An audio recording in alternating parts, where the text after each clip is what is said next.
Welcome, everybody. This is Michael Cummings from the STP Institute. I work with a lot of MSPs, very successful MSPs across the country, and I help them transform their sales results. And one of my longstanding clients is Jay Mellon from AtNetPlus.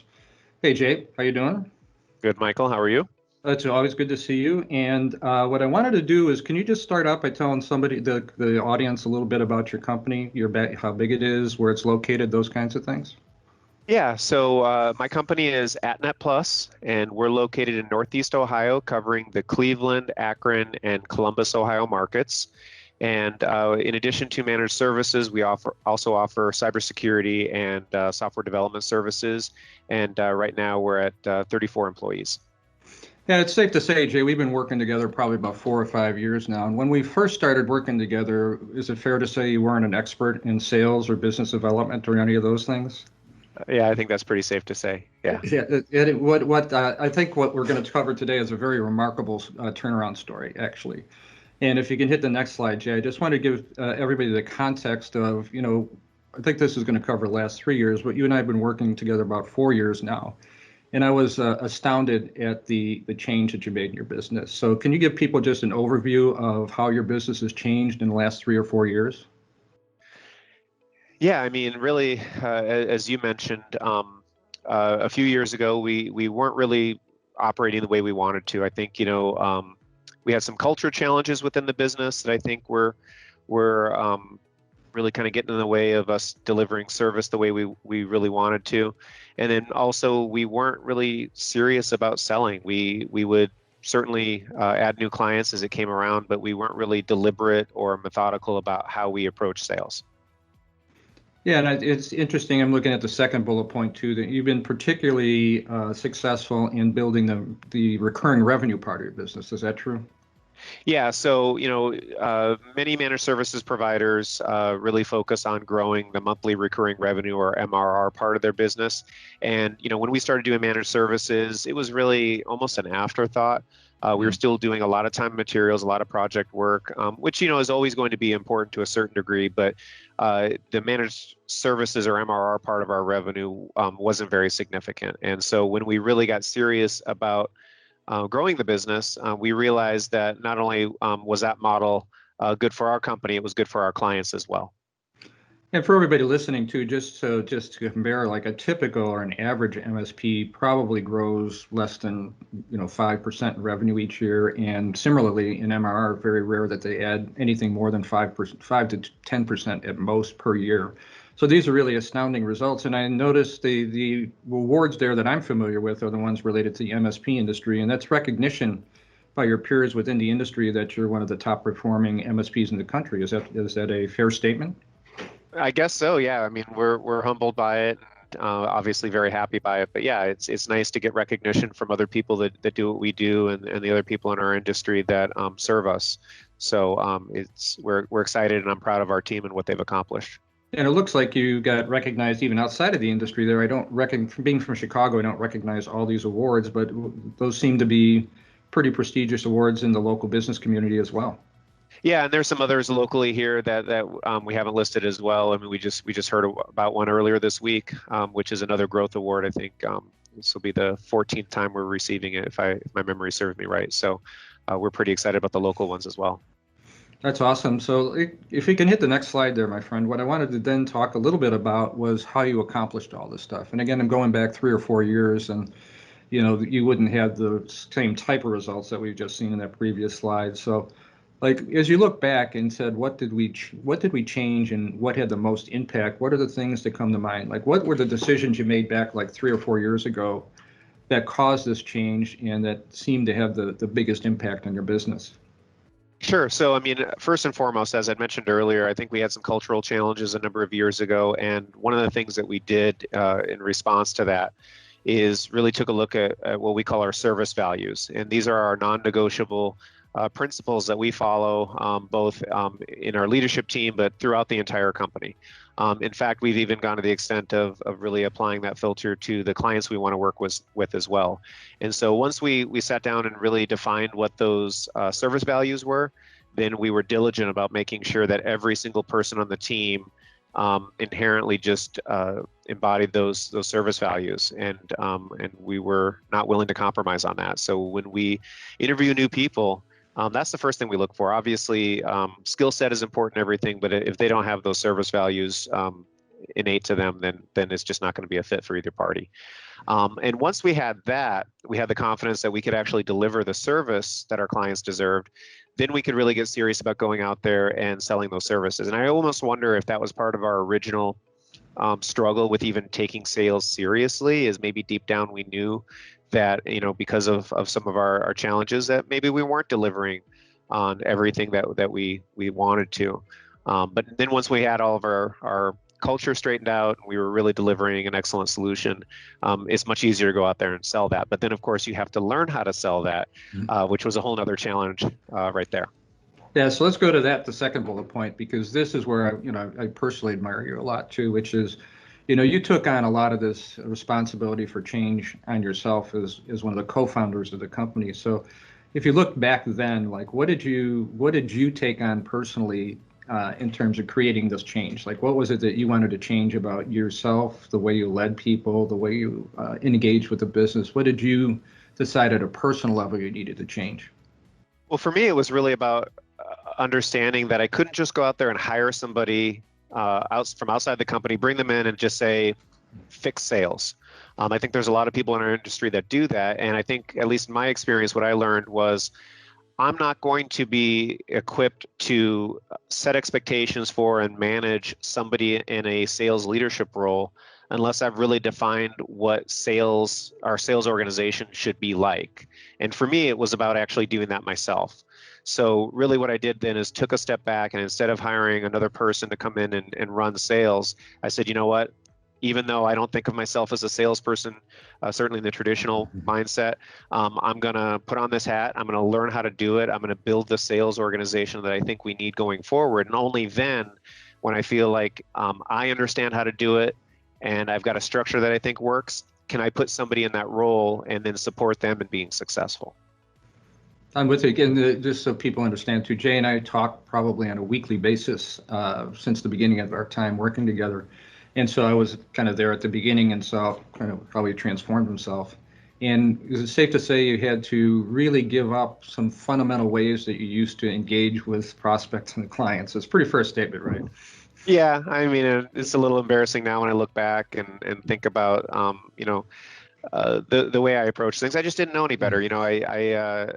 I wasn't putting the client's interests first. I thought I knew what they wanted, and the reality is I didn't know what they wanted. So I had to do a lot better job of asking them what they wanted and then helping myself understand how to interpret those results and then put solutions in front of them that actually met those needs.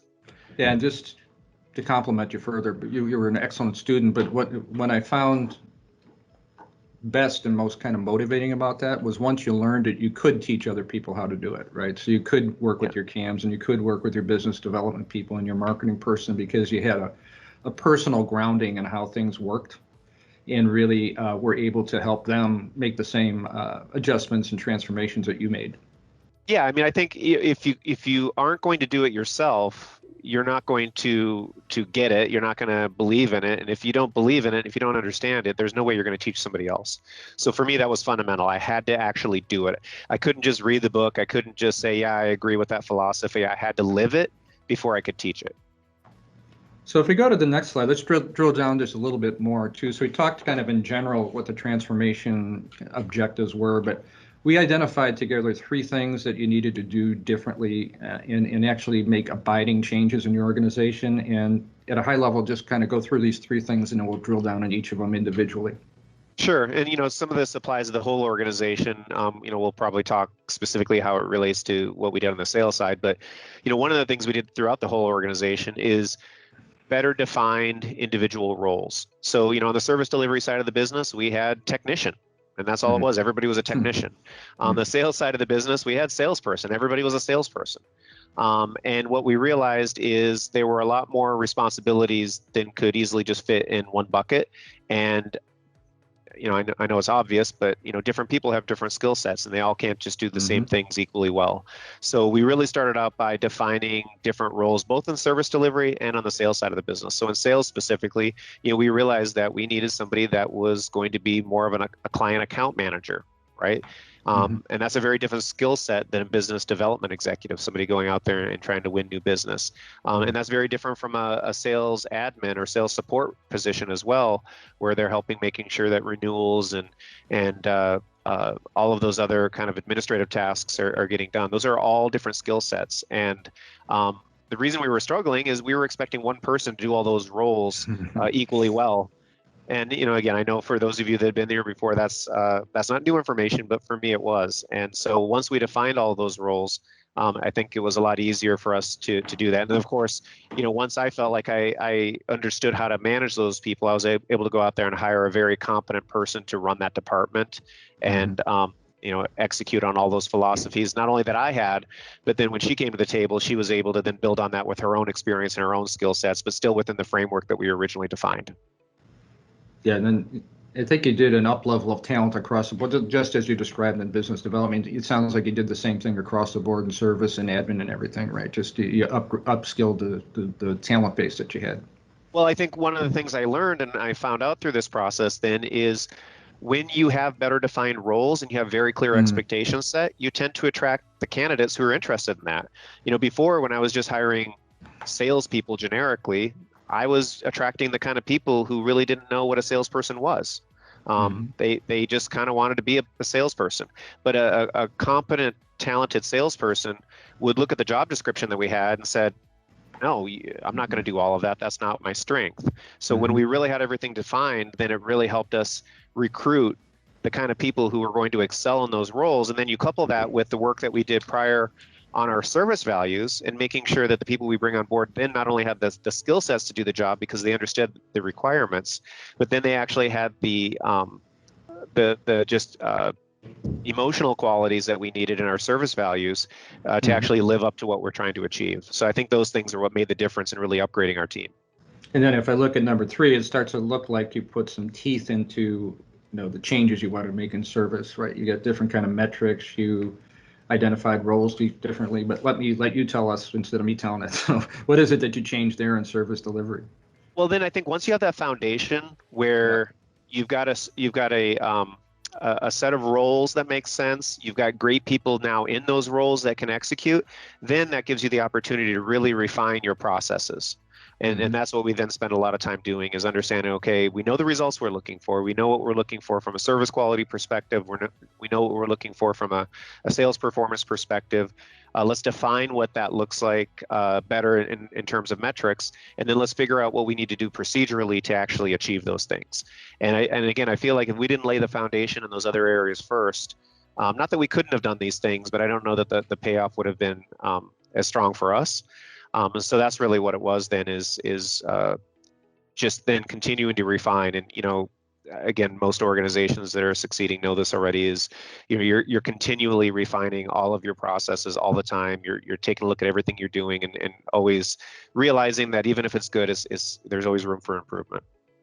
So let's go to the next slide and drill down on a couple of these. And like I said, I know a lot about the business development side because you and I have worked on that weekly for 4 years, right? And so, I'm kind of looking at these and I can see how this applies to you. But let's talk about what changes did you make in the way that you sold? Let's talk about reinventing business development first. And the biggest thing that I saw in you was that you made a fundamental change in the way you thought about how people buy and therefore how you have to sell. Well, and I think, and again, anybody who's had success in sales probably knows this as well, but you have to have a sales methodology that everybody can work from together. You have to be speaking the same language. So for us, that was really focusing on, the 6 pillars that we learned through, Michael and the SDP. And it gave us a way to organize our thoughts and make sure that we're all speaking the same way.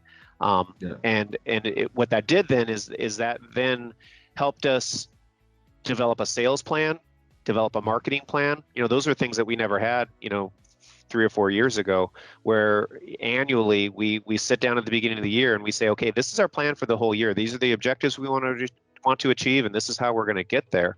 And then going back and periodically reassessing. I mean, in 2020, with COVID, we came back and we took a look at our 2020 sales plan and our 2020 marketing plan, and we made adjustments to COVID. But I can tell you those adjustments were a lot easier to make within the framework of a larger plan that was already there, instead of just trying to figure out how to randomly adjust to all of that. And then I mentioned it briefly, but not only having a marketing plan, but actually having somebody in a marketing role. That's one of the other roles that we defined earlier, is somebody that's in charge of marketing, and making sure that that person has very clear goals, has a marketing plan, and then spending a lot of time to understand what marketing actually gets back. We are so focused on you want things to look good. You want that to be consistent with your message and your brand. But at the end of the day, you also have to be able to focus on what actually works. And just because I don't think something's going to reach a particular audience doesn't matter. If it reaches the audience, it reaches the audience no matter what I think. And I had to let go of that. And then the other part of it, as you say in the bullet here, is peers. I'm probably one of the biggest advocates for peer learning that you're going to find out there. That's one of the things I did early in the business, just to kind of learn how to be an MSP, but then we accelerated it with people around sales, around marketing, around service delivery, around project management, around all of those things, so that each different person in these different roles that I talked about earlier has other people that have roles defined similar to them, and they have people they can bounce questions off of, people that can provide support to them. Somebody's always going to have a better way of doing something. Maybe you're able to offer that to some people. Sometimes, more often than not, for us, we get it from a lot of other people, and it makes us all better. Fortunately for us in our industry, there's a lot of organizations that are in non-competitive geographies that are very happy to share best practices and support each other. Yeah, just as I'm thinking as you're talking, three things come to mind, actually. The first one is the biggest change I noticed in you is because on our weekly meetings, we typically talk through the sales opportunities that you have that particular week, right? And the change you made from having no clue where you were at in the sales process with somebody to now having a very definitive view on the quality of an opportunity, as well as what's the right next thing to do to kind of either move it forward or disqualify it. You've come light years. I think that was the biggest change I saw in you, right? So go ahead. I suspected you were going to say that. I knew that's where you were going when you started going down this path. That, Jay, you were completely clueless. You had no idea what was in the pipeline. You didn't even have a pipeline. You just, whatever landed. And now today we actually have a pretty good idea of what's coming. Yeah, and I think the second thing that there's certain kind of operating metrics that we have. We didn't put metrics in here for sales and all that stuff, but it's knowing that the only thing that matters is how many qualified discovery meetings you have. Like literally in marketing or selling, that's the ultimate and frankly solely metric that matters in a sense.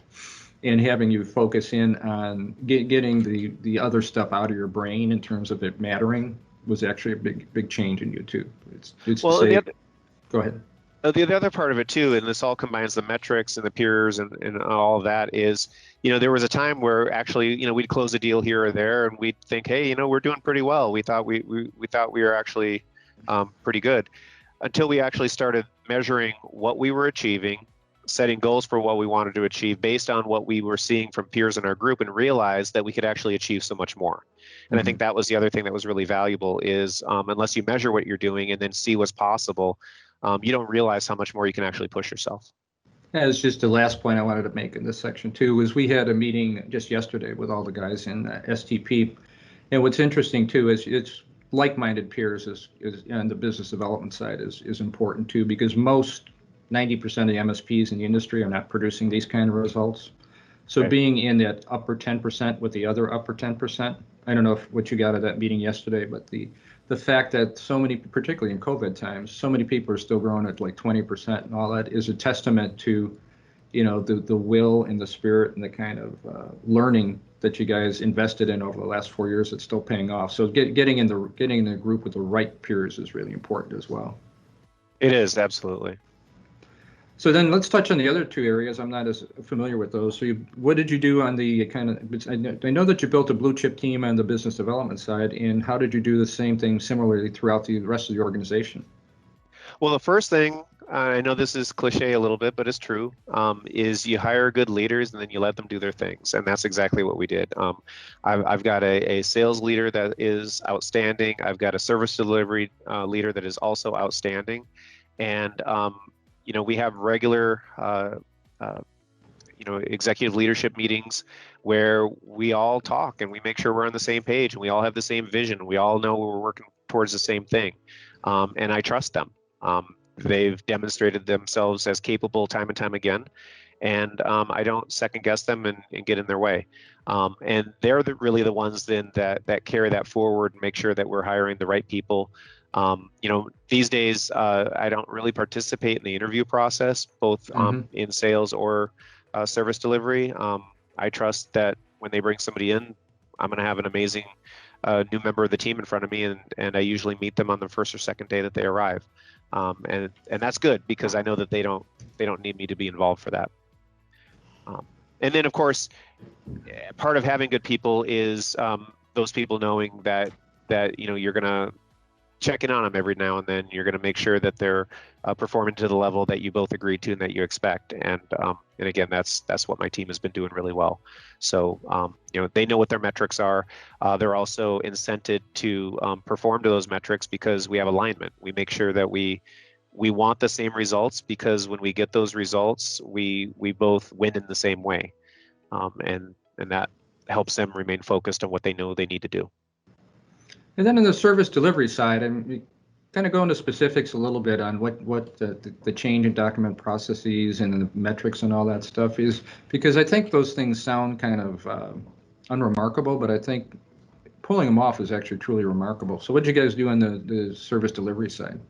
Yeah, so again, I got to give a lot of credit to my service delivery leader there to put all that together. And it's more than just subscribing to different tools. I mean, one of the things you see in our industry all the time is all the different conferences you can go to and all the different pieces of software you can subscribe to that are going to promise to revolutionize your business. And those are good. Don't get me wrong. We subscribe to a lot of those tools as well, and they've been very important. But the tools don't do the job. You have to have the people actually implement them properly. You have to make sure that you have standards created that people are following, that you check in on it. There's nothing worse than putting a new tool in and having a new process only to find out that nobody's using it or they're not using it correctly. So again, having the vision of my service delivery leader and selecting the right tools, but then actually following through and making sure that they're implemented the right way is good. And that takes real leadership because you have to be able to communicate to the people on your team what your expectations are, how you want it done, make sure that you've got the right people doing the right things. Again, if you're reading any business books, it's a culmination of all those different principles together, making it actually work. And that's what we've been doing. Just out of curiosity, what are the critical metrics that you guys focus on? Like, what are the ones that you consider most important? Well, service quality is a big one for us. If our clients aren't happy, it doesn't mean anything. We could think we're doing great. We could be hitting all of our other numbers, but if our clients aren't happy, that's the rest of that's temporary. So, client satisfaction is a huge part of it. We solicit feedback from our clients in a number of different ways, and we take that feedback seriously. And anytime we get any opportunity for improvement from a client, we absolutely implement it however we can, and then follow up with the client to make sure we actually hit the mark. And then aside from that, obviously there's service metrics around making sure that first time resolution, first time resolution, effective hourly rate, obviously GP on different accounts and so on. Making sure utilization is where it needs to be, making sure that we're staffed correctly, making sure that we have the right skills in the right places. And, there was a time where we had, senior engineers, very, very skilled people are very important, but, that's not necessarily the best structure on the team. You need to have those people, but you can have too many of them at times as well. So you want to make sure that you have the right number of field engineers, the right number of help desks, the right number of project engineers. All of that stuff adds up to create the right mix. So those are all metrics, around training and everything else that we manage as well. Yeah, it's interesting. And I know of one or two things that are not on this list, so I might just ask them too. Don't you do like free training, or you do some training sessions for clients too as part of your MRR relationships with them, where you offer, and you also, don't you have like a client roundtable or periodic meetings where you get groups of clients to come together? I know you do some things that are innovative that I just don't see in this particular list. Yeah, so I mean, again, one of the things I think we learned from improving our sales process is to really listen to what the clients are asking for. And Mm-hmm. so when we started doing that, one of the ways that we started listening is a number of years ago implemented what we call customer advisory meetings. And essentially it's an opportunity to get together with our clients face to face, although it's a little harder this year. We're doing it virtually instead. But basically what we do is we gather them all together. We ask for a couple hours their time. Usually we feed them. And we give them a token of thanks for their time. And then we really share with them some of the ideas that we're having. Hey, we're thinking about changing the way we do this process. We're thinking about this, or how is this working for you? Or just open it up and let them share anything that's working well or anything that's not working well. And that feedback probably single-handedly has given us the most direction on how to change the experience for the better. Yeah, and I think it's funny remembering back to one of the things we said at the beginning is one of the things that's required is that you personally aren't devoting 50% of your time to improving service delivery while you're trying to do the business development side. Is you actually need to have the service delivery side buttoned up and managed by somebody else so that you actually have the time to invest in the other aspects of your business too. And I think this chart pulls this together awesomely. Well, and then furthermore, I mean, how can you be confident in selling something if you're not confident that you can deliver it? So you got to make sure your delivery is sound. Otherwise, you're going to sell a bunch, and then you're going to lose clients because they're not going to be happy. Yeah, and I always tell you this, just to wrap up, is I think you and some of the other guys in STP are kind of overly humble, because just being around the industry and seeing what other people are producing. I mean, it's producing the kind of revenue that you're producing, transforming the MRR side of your business, as well as then working on the service delivery. That's an amazing accomplishment. And so I hope you I wanted to do the session just to give yourself some credit for a lot of this stuff. But also, I commend you for sharing this with your other friends in the MSP industry. And frankly, I work with a lot of other professional services firms like law firms and accounting firms, and they can learn a lot from this the same approach that you pulled off. So if you had to give like a final thought to people about, if they wanted to do the same kind of transformation that you did, what would be your kind of final parting words to them? Like, what would be your advice for them, or what were the overriding lesson that you learned in this whole process? Well, I mean, that kind of goes along with all the really nice things you said. I mean, I appreciate those things you said, Michael. It's nice to hear, but the humility that you sense from a lot of the guys in the group is the recognition that there's always room for improvement. None of us have ever thought that we had it all figured out, and even as we've continued to improve, it's never been the impression that we know it all.